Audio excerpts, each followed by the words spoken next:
Mark was such a genuine person. He was real, authentic in all his relationships with people, with kids.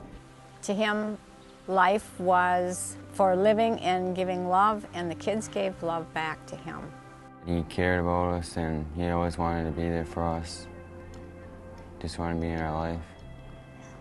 He'll never be mean to you. He'll never hurt you. He'll never yell at you. He'll just say nice things and always be nice.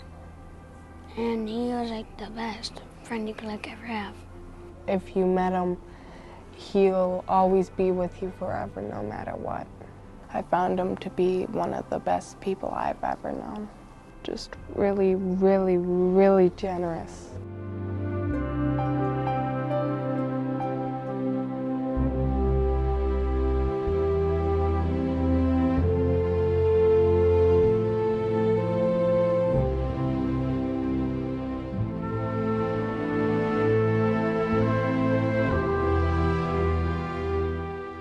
What he loved the most was to be able to be with kids because they had fun. He made the connections with people here in school and found kids that he could relate with and he could be a mentor to here at Lincoln. He knew when something was troublesome to them, and he felt he could empathize. He felt for them, and he wanted to be able to help that out a little bit, to make their life a little bit more fun, to give them things that they don't have an opportunity to do otherwise.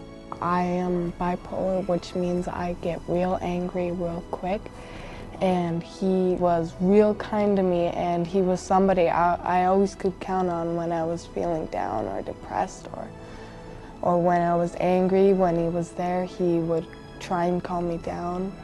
They were always excited, they were always anticipating his visit because they never knew what would happen. Every time Mark came, he came with something different.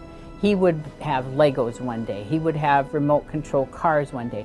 I got a double fudge, triple chocolate, caramel brownie ice cream cake about this big from him, and a couple of cupcakes because he had wanted to celebrate my birthday, and I ate the whole cupcake in one bite, a big mouthful.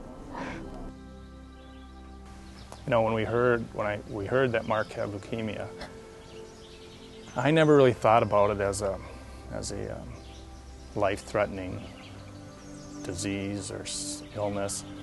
I just always felt he was going to be here, and even after he had his bone marrow transplant, and he had to get through the 100 days after the transplant, I never had any doubt that he would get through those 100 days because Mark was always Mark. He was always here, and he wasn't going anywhere. And so he struggled for 5 years, and we watched him. I took him into town and was taking him to his house, and he said, "I want to stop at the lawyer's office." And so we stopped at the lawyer's office, and he went in and he came out and he said, "Well, I've taken care of everything. Now I can die."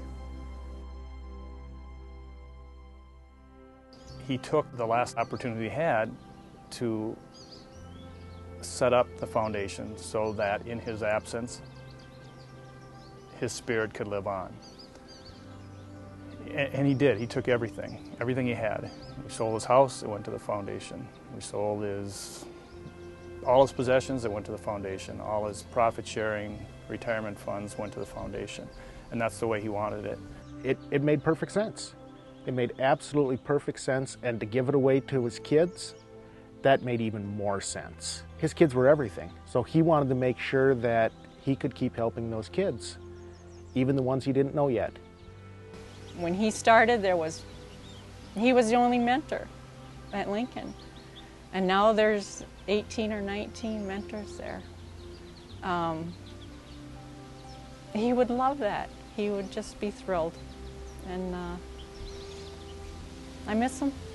When he got sick, he still was about everybody else, never him.